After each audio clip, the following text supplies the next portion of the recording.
Bad Dad Saigon is one of the oddest choices for a war film ever made. A chilling descent into madness and despair, missed the carnage and destruction of war, featuring a rookie cast and a voice actor that stepped up to deliver one of the most intense performances of their career. One of those movies that anyone remotely passionate about good old-fashioned storytelling should check out at least once.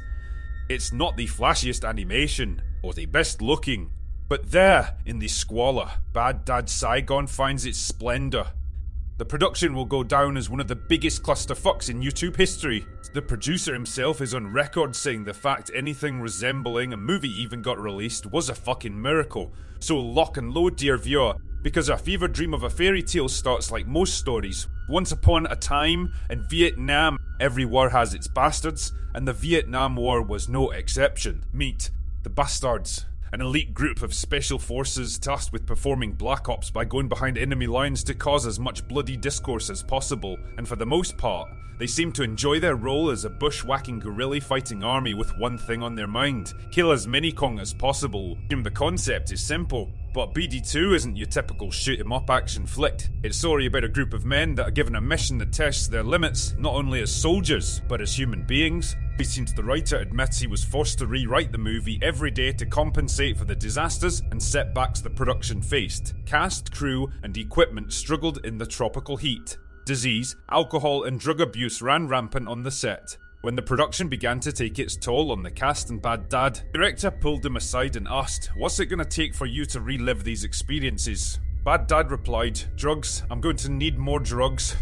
Drugs were provided and Bad Dad completed every scene either high, drunk, or both. What a fucking legend. When film finally wrapped, the director, writer, and the rest of the production staff headed back to Sciortino studios to begin the editing process. Two things quickly became apparent. One, they had wasted a fuckload of time and money on footage that would never see the light of day. Two, the film didn't have a proper ending. Whoops. That meant only one thing: they would sneak a skeleton crew back into the jungle and shoot the final scene, the fabled lost footage. Since Season 2's release, rumours abound about a missing chapter, a Sciortino cut if you will.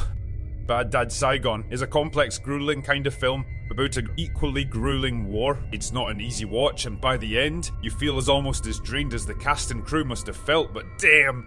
You know you've just watched something made with heart and passion, something created in a heart of darkness, something even the smartest AI couldn't produce. Some people find the ending to be anticlimactic, and while it's clearly not the epic conversation that was planned, I think it fits pretty well with the tone of the film. Bad Dad frantically hacking down NVA in a confusing scene while slipping in and out of the shadows, and finally returning to the real world. A man forever haunted by his experiences. There is no emotional release. No catharsis prevailing against an evil enemy that deserves to be destroyed. There's only the horror of war.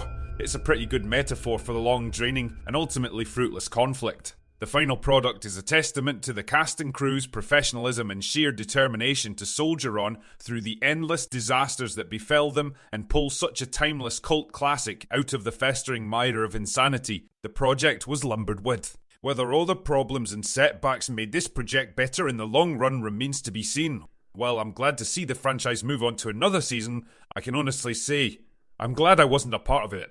Anyway, that's all I got for today. Go away now.